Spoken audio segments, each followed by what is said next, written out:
आकार त के होइन प्रिया, बाफ बनेपछि सिङ्गै समुद्र आकाशमा अट्छ, याद बनेपछि सिङ्गै तिमी मुटुमा अट्छौ। नमस्कार, कार्यक्रम अक्षरको एउटा अर्को श्रृङ्खलामा सम्पूर्ण दर्शकवृन्दलाई हार्दिक स्वागत छ। म टेकराज अवस्थी। कार्यक्रम अक्षरमा हामी अक्षरमा साधना गरिरहेका साधकहरूसँग छलफल बहस र अन्तर्क्रिया गर्दै आइरहेका छौँ। गत शनिबार काठमाडौँमा 11 जना कविका 110वटा कविता विमोचन भएका छन्। कसरी लेखिरहेका छन् युवा पुस्ताले कविता, युवा पुस्ता र अघिल्लो पुस्ताको सम्बन्ध कस्तो छ, एकले अर्कासँग कसरी सहकार्य गरिरहेका छन्, कसरी हेरिरहेका छन् एकले अर्कालाई, यिनै विषयमा छलफल बहस गर्नेछौँ। यही विषयमा छलफल बहस गर्नका निम्ति आज हाम्रो स्टुडियोमा पाहुनाका रूपमा हुनुहुन्छ कवि मोहन सङ्ग्राम र निरज दाहाल। स्वागत छ यहाँहरू दुवैजनालाई कार्यक्रम अक्षरमा। धन्यवाद। सन्चै हुनुहुन्छ? सन्चै छ। यो उमेरमा कविता लेखिराख्नु भएको छ, उमेरका हिसाबले भनियो भने अलिकति कविता लेख्ने उमेर होइन भन्छन् भन्नेहरूले, समाजले कसरी लिनुहुन्छ यो समाजलाई, यो भनाइलाई? निरजी, सृजनाको उमेर हुन्न जस्तो लाग्छ मलाई चाहिँ। सृजनाको उमेर हुन्न, जस्तो भोगियो त्यस्तै नै लेखिने हो, जस्तो देखियो त्यस्तै नै लेखिने हो। जे भोग्यौँ जे देख्यौँ त्यही लेखिरहेछौँ। बाद बाँकी कुरोहरू खासै केही छैन विषयमा। उमेरले केही प्रभाव पार्दो रहेछ? उमेरले परिपक्वता भन्ने कुरामा केही प्रभाव त पार्ला, किनभने हामी योभन्दा पछाडि, अब 5 वर्ष पछाडि 10 वर्ष पछाडि योभन्दा राम्रो लेख्ने त बन्ला यही क्षेत्रमा लागिरह्यौँ भने त्यो त अनुभवले होला नि त। त्यही त त्यो अनुभवले परिपक्व चाहिँ बना होला। अनुभव पनि त उमेर त हुन पर्यो होइन, अनुभवका लागि पनि। तर लेख्नै नसक्ने, उमेर सानो हुँदा उमेर कम हुँदा भन्ने चाहिँ होइन। सुरुवात कविता सुनौ न मोहनजी। वरदान भन्ने कविता सुनाउँछु। यदि कुनै दिन भगवानले मलाई खुसी बनाए भने म उनलाई मान्छे भन्ने वरदान दिनेछु। वाह। म निरजीको एउटा कविता सुनाऊ। हुन्छ। उज्यालोका मालीहरूबाटै प्रश्न उत्तर भन्ने सुनाउँछु। सोध्नु बुद्धको देश कुन हो, तर नसोध्नु बुद्धत्वको सीमा कहाँसम्म छ। यहाँ धेरै जवाफहरूलाई आवाज होइन आँखा चाहिन्छ। यो उज्यालोका मालीहरूमा हजुर, यी मालीहरूले फुल कस्ता फुलाएका छन्? फुल यो चाहिँ हामीले पाठकलाई दिएका छौँ। यसको निर्णय दिनको लागि चाहिँ हामीले नै भन्ने कुरो रहेन। हिजोबाट पुस्तक बजारमा आएको छ, पाठकहरूले कस्तो प्रतिक्रिया दिनुहुन्छ, उहाँहरूले हामीलाई कस्तो फुल सम्झिनुहुन्छ भन्ने कुरामा भर पर्छ सायद। कस्तो लाग्छ तपाईँलाई यो फुलबारीमा फुलहरू कस्ता फुलेका छन्, यो मालीहरूले कसरी यी फुलहरूलाई हुर्काएका छन्? हामीले सकेसम्म सुन्दर फुल फुलाउने कसरत गरेका छौँ, कोसिस गरेका छौँ। कहाँसम्म सम्भव भयौँ भन्ने, कहाँसम्म सफल भयौँ भन्ने कुरा त भोलि पुस्तक बजारमा आइसके हिजोबाट यो पुस्तक पढ्नेहरूले भनिदिनुहुन्छ। हामी कोठाबाट निस्केर बजारबाट मान्छेहरूका मनमा पस्न सक्छौँ सक्दैनौँ भन्ने कुरा, यो कुराले नै यसलाई निर्धारित गर्छ जस्तो लाग्छ। यो फुलहरूको जीवन कस्तो छ, यी फुलहरू कसरी फुलिरहेका छन् भन्ने कुरा त यी मालीहरूलाई नै थाहा हुने हो। फुल फुलाउन कति गाह्रो रहेछ एउटा बगैँचाभित्र? त्यो फुल फुलाउनका निम्ति के कुरा चाहिँदो रहेछ? फुल फुलाउन गाह्रो चाहिँ हुँदैन, किनभने जस्तो हाम्रा लागि यो फुल फुलाउनु भनेको, कविता लेख्नु भनेको एकदमै सुन्दर कर्म हो नि त होइन। यो त हामीले त यसमा आनन्द लाग्छ। आनन्द लाग्ने काम जतिसुकै गाह्रो भए पनि गाह्रो जस्तो लाग्दैन। हामीले कविता लेख्यौँ, फुल फुलायौँ र एउटा बगैँचा जस्तो बनाएर पुस्तकलाई बजारमा पठायौँ। तपाईँहरू माली हुनुभयो? हामी माली बन्यौँ। कसरी सम्भव भयो यो 11 जना कविहरू एकै ठाउँमा आउन? यसको सम्भव कसरी रह्यो, कसरी एक ठाउँमा आइपुग्नुभयो तपाईँहरू? हामी चाहिँ ठ्याक्कै साहित्यकार महेश पौडेल यसको सम्पादक पनि हुनुहुन्छ, उहाँसँग एकदम निकट छौँ, उहाँसँग एकदम नजिक छौँ। उहाँद्वारा नै हामी 11 जना जति छौँ, हामी उहाँद्वारा नै जोडिएका हौँ। ठ्याक्कै भन्नुपर्दा यी 11 जना हामी जति छौँ, हाम्रो पारिवारिक रिलेसन भनौँ, पारिवारिक सम्बन्ध त छैन, तर हामी परिवारका सदस्यभन्दा कम पनि छैनौँ। जब परिवार जोडिन्छ मान्छे जोडिएर परिवार जोडिएर गाउँ हो त्यस्तो बन्दा बन्दै उज्यालाका मालीहरूको चाहिँ जन्म भएको। कसरी विश्वास गर्नुभयो तपाईँहरूलाई? प्राय गरी त यो उमेरमा यो कविता लेखिरहेका छन् भनेर विश्वास गर्न त त्यति धेरै गर्दैनन्। कसरी विश्वास गरे तपाईँलाई? ठ्याक्कै अब हजुरले चाहिँ के देख्नुभयो भने ठ्याक्कै यो किताब देख्नुभयो। अब हामी 11 जनाले चाहिँ के देखेका छौँ भने यो किताब आउनु अगाडिको सङ्घर्ष त हामीले भएका छौँ नि त, साधना त हामीले गरेका छौँ नि त। हामीले कवितामा गरेको साधना चाहिँ ठ्याक्कै महेश पौडेलले हाम्रो सुरुवाती दिनदेखि देख्नु भएको छ। त्यही भएर उहाँलाई विश्वास थियो हामीहरूप्रति। त्यही भएर चाहिँ यो उज्यालाका मालीहरू आएको।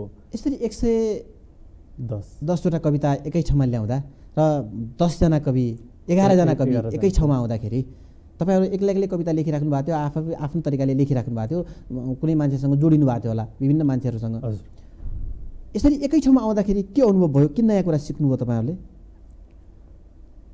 कुन कविले कुन तहमा चिन्तन गर्न सक्छ भन्ने कुरा चाहिँ यो किताबबाट प्रमाणित हुन्छ। सबै कविले एकै प्रकारको कविता लेख्छ भन्ने हुँदैन। कसले कुन तहमा र कस्तो चिन्तन गर्न सक्छ भन्ने कुरा चाहिँ प्रमाणित हुन्छ। के पाउनुभयो तपाईँहरूले? तपाईँ आफै एक्लै त लेखिराख्नु भएको थियो, विभिन्न प्रतियोगितामा भाग लिनु भएको थियो होला, विभिन्न ठाउँमा प्रकाशन गर्नुभएको थियो होला एक्लै। यसरी संयुक्त रूपमा एकै ठाउँमा आएर लेख्दाखेरि के नयाँ कुरा सिक्नुभयो र के नयाँ कुराको अनुभव भयो? पहिलो कुरा त महेश पौडेलसँग जोडिएका हामी जति पनि थियौँ, हामी साहित्यसँग नै रिलेटेड मान्छेहरू थियौँ, साहित्य प्रति नै इन्ट्रेस्ट भएका मान्छेहरू थियौँ। यसमा त सबै मान्छेहरू जस्तो हामीले गर्ने सबै कुराहरू मिले, किनभने हाम्रा भाषाहरू उस्तै हुन लाग्यो नि त। सबै त्यस्तै भएपछि होइन, वातावरण साहित्यमय बन्यो होइन, सबै लेख्नेहरूको वातावरण। यो कुराले त झन् उत्साह थप्यो हामीलाई होइन, यो कुराले त झनै लेख्न प्रेरणा मिल्यो हामीलाई। त्यही भएर लेख्यौँ। अनि जस्तो यसरी समूहमा काम गरिरहँदाखेरि चाहिँ अर्को राम्रो कुरा के हुन्छ भने जस्तो यहाँभित्र 11 जना कविका कविताहरू छन्, 110वटा कविताहरू छन्। भोलि यी 11 जना लगभग 11 जनाकै यहाँ 10 जनाका चाहिँ पहिलो कृति हो, 10 जनाको यो। एकजना शरद दाईको चाहिँ योभन्दा अगाडि पनि आइसकेको थियो। अनि 10 जना, भोलि यी 10 जनामध्ये 1 जना मात्र कोही स्थापित हुँदा पनि उसको पहिलो कृति कुन हो भनेर यो कृति खोजी हुन्छ। त्यो कृति खोजी भइरहँदा उसँगै कसले लेख्थे भनेर अरू 11 जना मान्छेहरूको नाम पनि त्यो बेलासम्म पनि मान्छेहरूले बिर्सिँदैनन् होइन। यो फरक चाहिँ समूहमा काम गर्नु र एक्लै काम गर्नु भएको छ। यो नौलो अनुभव पनि हो होइन? नौलो अनुभव हो, हाम्रो पहिलो कृति पनि हो, फेरि समूहमा काम गरेको नौलो अनुभव पनि। यो बिचमा 2टा कविता फेरि सुनौँ। यो कविता छोटै छन्, 2टा कविता पढ्न भ्याउँछौँ। छोटो कविता नै सुनाउँछु, सबै छोटै छन्। सपना। मध्यरातमा तराईले हिमाल भएको सपना देख्यो र पग्लियो सपनामै। भोलिपल्ट पुरै तराईमा शीतलहर चल्यो। एउटा कविता अर्को।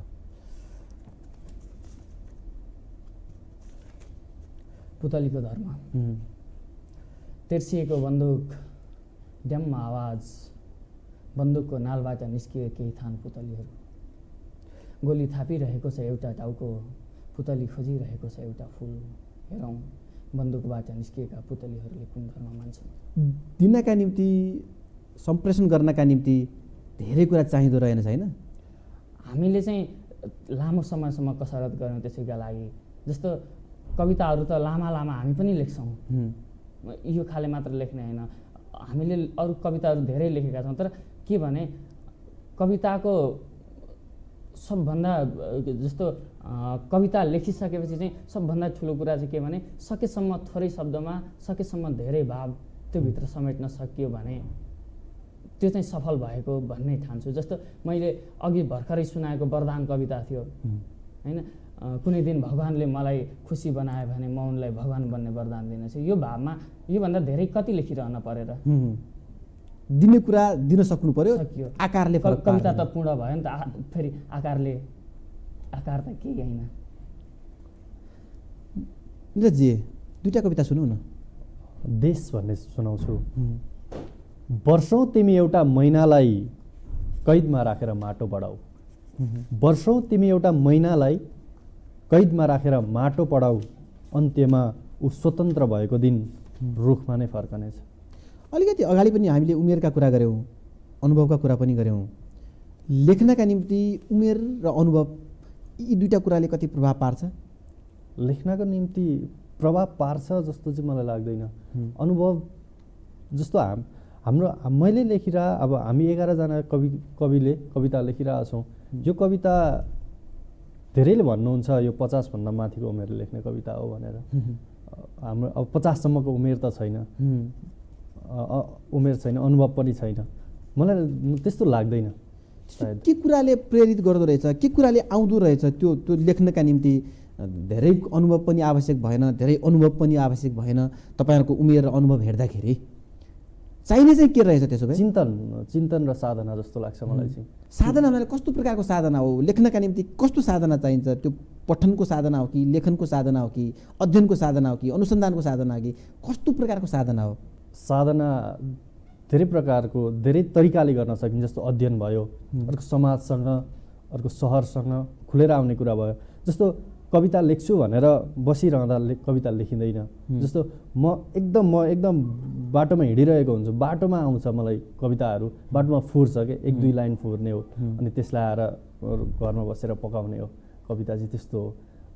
अब आज म कविता लेख्छु भनेर चाहिँ बसेपछि टाइम टेबल बनाएर सेड्युल बनाएर लेखिँदैन। कविता सायद अरूले पनि त्यसरी लेख्नुहुन्न होला जस्तो लाग्छ। यदि त्यसरी कविता लेखिन्छ भने त कविता होइन, व्यापार हो। मोहन, उमेर र अनुभवको कुरा। उमेर र अनुभवले अलिअलि फरक त पार्ला, त्यो फरक कुरा हो। तर खास कविता लेख्नका लागि केही कुरा सुरुदेखि हुनुपर्छ। जस्तो मैले गीत गाउन पर्यो भने अरू मान्छेहरू जसले चाहिँ पहिल्यैदेखि गीतमा एकदमै धेरै इन्ट्रेस्ट राख्छन् उनीहरूले भन्दा एकदमै धेरै साधना गर्नुपर्छ।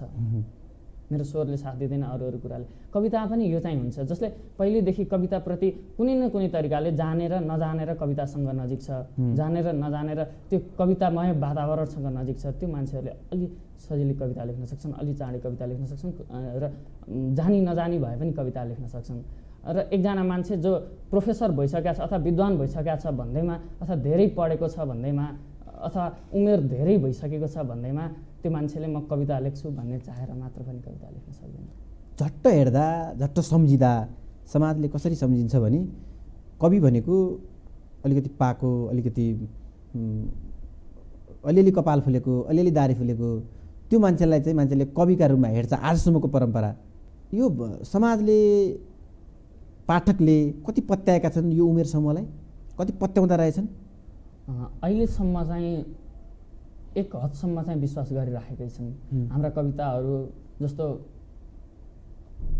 अलि अगाडि रोल्पामा एउटा राष्ट्रिय कविता प्रतियोगिता हुँदा मेरो एउटा कविता प्रथम भयो। अलि अगाडि एउटा अर्को कविता प्रतियोगितामा निरज दाईको कविताले जित्यो। भनेको के भने जस्तो हाम्रा कविताहरू विश्वास गरिएको हो नि त यो त, होइन?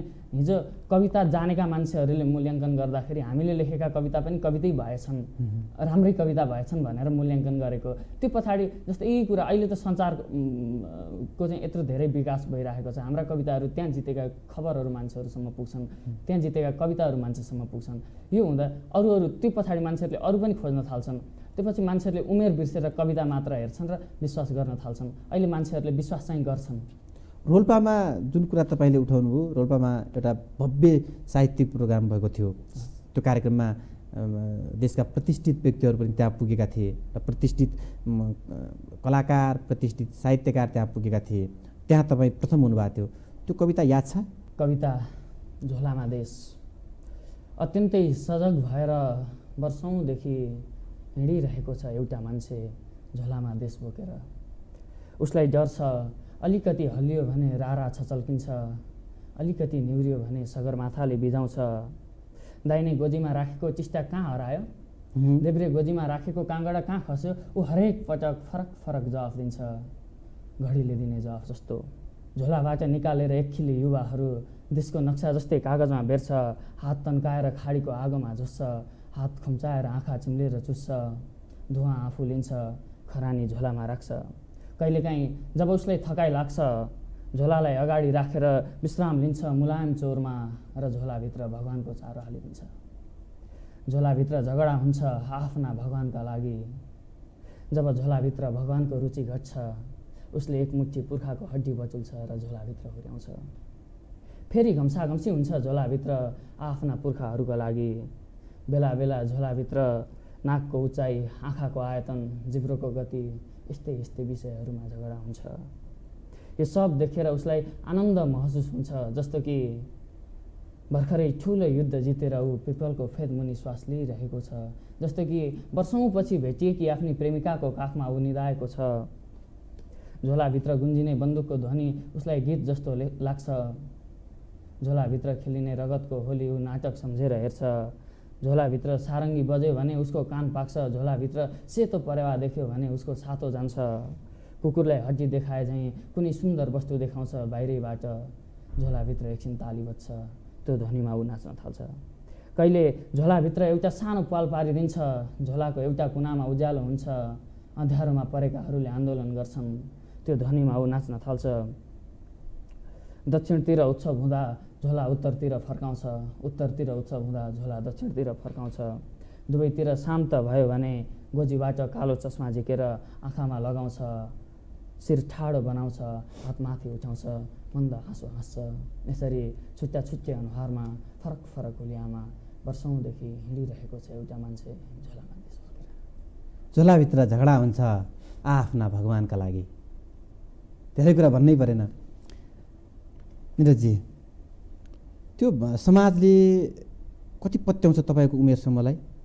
कति पढिन्छ तपाईँहरूको उमेर समूह? कवितामा या कुनै साहित्यमा या अन्य कुरामा? अन्य विधामा जस्तो म कथा पनि लेखिरहेको हुन्छु। पोहोरको 12 खरीमा उत्कृष्ट 25मा पनि मेरो कथा परेको थियो। म कविता पनि लेखिरहेको हुन्छु। मेरो उमेरको जस्तो हामी अहिले 11 जना आएका छौँ।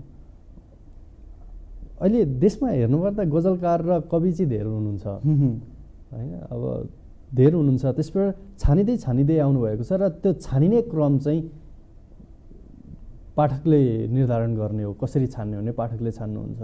अहिलेसम्म हामी बाँचेका छौँ, अहिलेसम्म हामी पढिरहेका छौँ भनेपछि सायद छ होला हाम्रो लागि पनि। मोहनजी, तपाईँको उमेरसम्म बढी आख्यानमा देखिन्छ। त्यो पढाइका हिसाबले होस् या त्यसमा अध्ययन अनुसन्धानका हिसाबले होस्, यो उमेरसम्म आख्यानमा बढी देखिन्छ। र आख्यानमा पनि प्रेम कथालाई आधारित बनाएर त्यो वरिपरि घुमिरहेको देखिन्छ। तपाईँहरू चाहिँ यो विधामा चाहिँ कसरी आइपुग्नुभयो? यो विधा चाहिँ किन तपाईँहरूका निम्ति प्रिय भयो? जस्तो आख्यान पनि हाम्रा लागि अप्रिय भन्ने चाहिँ होइन। जस्तो अघि दाइले भने जस्तो दाइ कथा लेख्नुहुन्छ, म पनि केही लेख्छु अथवा अध्ययन गर्छु, पढ्छु। तर त्यति हुँदाहुँदै पनि कविता जस्तो म आफ्नो कुरा गर्ने हो भने चाहिँ मैले स्कुलदेखि नै कविता लेख्थेँ। यसैको निरन्तरता हो अहिलेसम्म होइन। कतिसम्म परिष्कार आयो भन्ने कुरा फरक कुरा होला। कति समयमा कति आउन पर्ने थियो, कति मात्रा आयो भन्ने पनि फरक कुरा होला। तर हिजोदेखि नै कविता लेख्दै आएकोले पनि होला एक चाहिँ। अर्को कुरा जस्तो आख्यान लेख्न र कविता लेख्नमा के फरक छ भने आख्यानमा धेरै खुलेर लेख्न सकिन्छ नि त। भनेको लामो लेख्दाखेरि सबै कुरालाई बिस्तारै लेख्दा हुन्छ। हामीले चाहिँ आँट गरेको कविता लेख्ने नै हो, हिम्मत गरेको कविता लेख्ने नै हो। 2 लाइन 3 लाइनमै धेरै कुरा लेख्ने हिम्मत गरेको हामीले। त्यो भएर पनि हामी यो क्षेत्रमा। तपाईँहरूले जुन यो कवितामा देखाउनु भएको छ, जुन यो कवितामा लेख्नु भएको छ, आकारका हिसाबले यी सानै छन् कविताहरू। के अब मान्यता चाहिँ कविताको आकार घट्नुपर्छ भन्ने हो? कविताको आकार घट्नुपर्छ भन्ने भन्दा पनि अहिले त मान्छेहरू एकदमै हतारमा छन्। अरूका कविताहरू अरूले लेखिदिए। अहिले कविता कसले लेख्दैन? हरेक मान्छेले कविता लेख्छन्, हरेक मान्छेले कथाहरू लेख्छन्। यो हुँदा सबैका पढ्न मान्छेहरूले भ्याउँदैनन्। लामा लामा कविता लेखेर ती कविताहरू सबैले पढिदिन्छन् भन्ने हुँदैन। हाम्रो त जस्तो अहिले सामाजिक सञ्जाल चलाउने मान्छेले एकपटक स्क्रोल गर्दा हाम्रो कविता सकिन्छ नि त होइन। स्ट्याटस पढे जतिमै एउटा कविता पढिसक्छन् मान्छेहरूले। भनेको मान्छेहरूले त अब त्यो खोज्ला नि त। हामीले त्यो नयाँ ट्रेन्ड चाहिँ विकसित गर्न खोजेको। हिजो महेश पौडेलले शून्य प्रहरको साक्षी ल्याउनु भयो, यस्तै कविताहरूको सङ्ग्रह। त्यो पछाडि एकजना महेश पौडेलबाट 11 जना हामीले यो पुस्तक फेरि ल्यायौँ 1 वर्ष नबित्दै 1 वर्षको अन्तरालमा होइन। भनेको यो कुरा त विकसित हुँदैछ। हिजो महेश पौडेलको कविता त 2-3 पटक नयाँ संस्करण आए होइन, 4-5 हजार प्रति त बिके नि त। यस्तै खाले कविता भनेको यो कुरालाई पनि त मान्छेहरूले मन पराउन थालिसके। मान्छेहरूको बानी त यो कुरामा पर्न थालिसकेछ नि त। निरजी, यो पछिल्लो पुस्तकमा पछिल्लो समयमा के कवितामा अब आकार घटाउनुपर्छ भन्ने मानसिकता विकास भएको हो? त्यसो चाहिँ होइन। त्यो आकार घटाउनै पर्छ भन्ने चाहिँ होइन। जसले जसरी लिन्छ त्यो उसलाई स्वतन्त्र छ। समय जीवन स्वतन्त्र छ। जन्मनु एउटा कविता हो, जन्मनु नै कविता हो। तर पानी त बागमतीको नि पानी नै हो नि, हामी जार किन किनेर खाइरहेछौँ भन्ने कुरामा प्रश्न उठ्छ नि त। मैले भन्न खोजेको चाहिँ जन्मनु कविता हो र लेखिनु पनि कविता हो, जन्मनु कविता हो तर लेखिनु पनि कविता हो। र यो बिचको दूरी जुन छ त्यस बिचमा चाहिँ त्यसलाई त्यो मान्छेले त्यो कविले कसरी हेर्छ भन्ने कुरामा भर पर्ने हो। भनेपछि आकारकोले फरक चाहिँ पार्दैन, आकारले फरक पार्दैन। मोहनको कविता जस्तो आकार चाहिँ केही होइन। आकार अहिले हामीले यो ट्रेन्ड विकसित गरिरहेका छौँ होइन। अब उसले भनिहाल्यो त्यो किन भन्दाखेरि हामीले लेख्ने भनेको पाठकलाई हो नि त। हामीले आफ्नो लागि पनि लेखेका हौँ तर विशेष त हामी अरूको लागि लेख्छौँ नि त। उहाँ पाठकको लागि लेख्ने भएको कारणले समय व्यस्त छ एकदम। अहिलेको यो समय एकदम व्यस्त छ। मानिसहरूलाई किताब अहिले बजारमा चलिरहेछ नि, किताबको बजार एकदम घट्यो भनेर। किन भन्दा मान्छेसँग समय छैन, किन पढ्छ त होइन। त्यो कारण हुनसक्छ।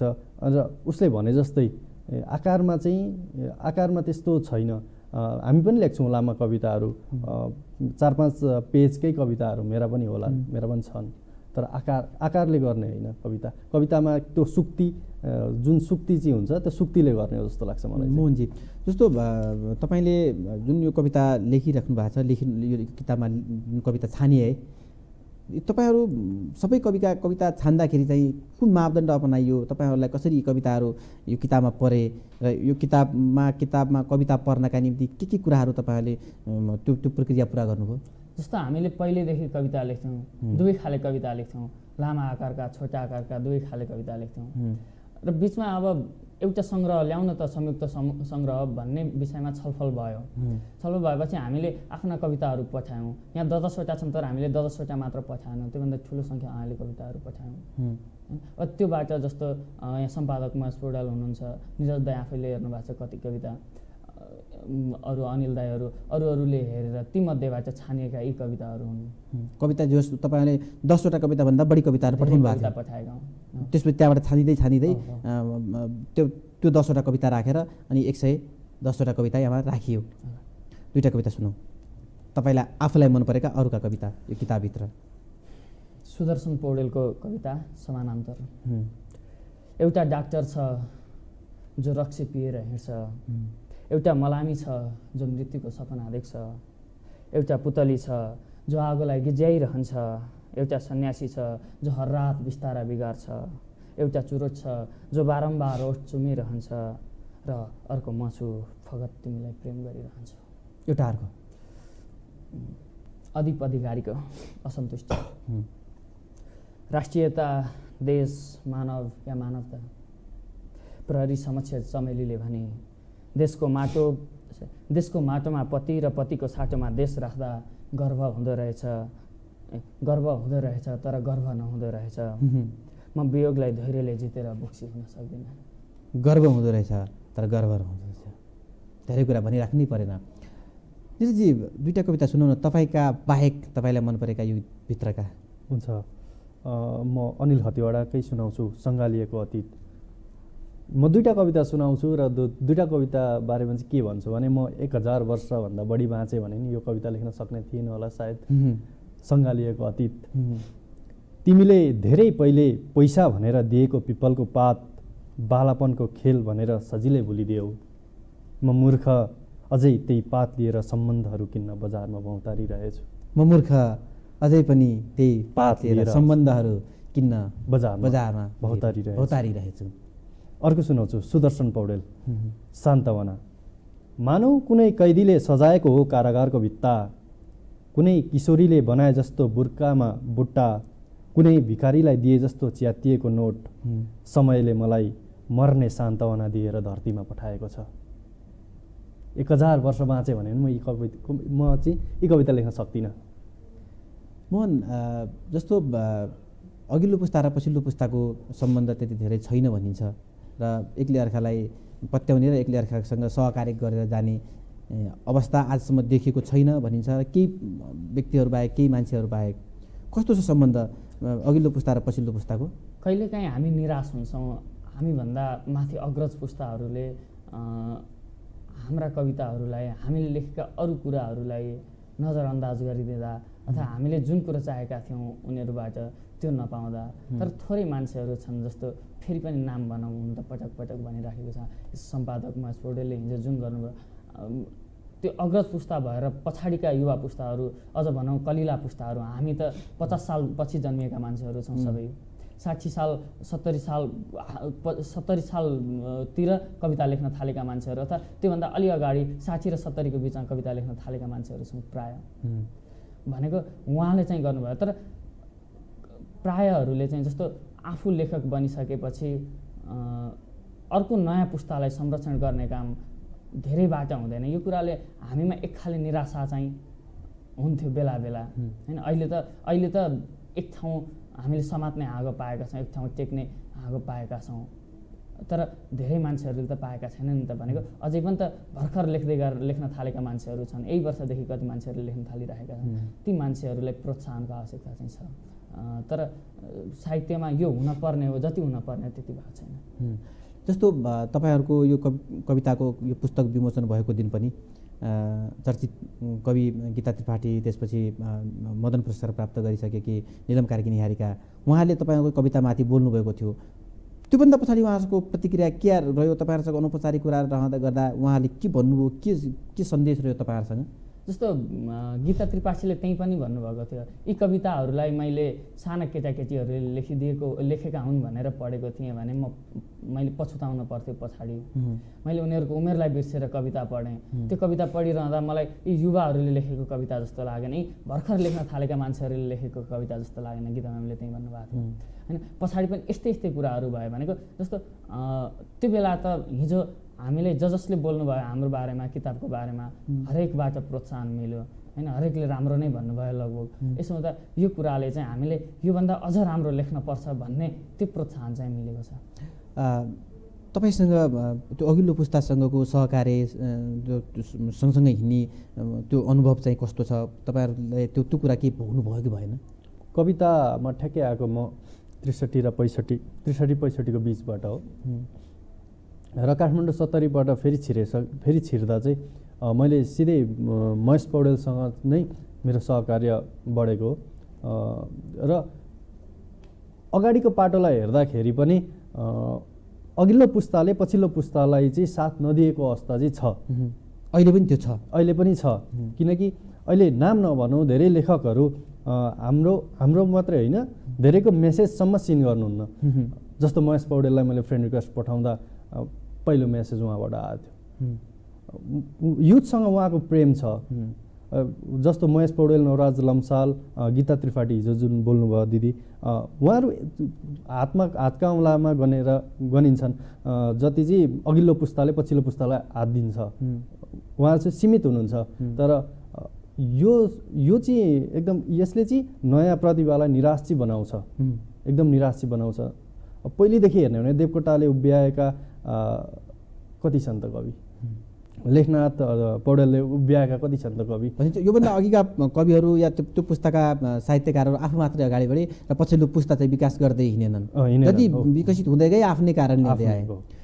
मोहन, जस्तो चलेका साहित्यकार, चलेका लेखकहरूका निम्ति पनि प्रकाशकको एउटा ठुलो समस्या हुन्छ, उनीहरूलाई पनि पत्याइ नदिने हुन्छ।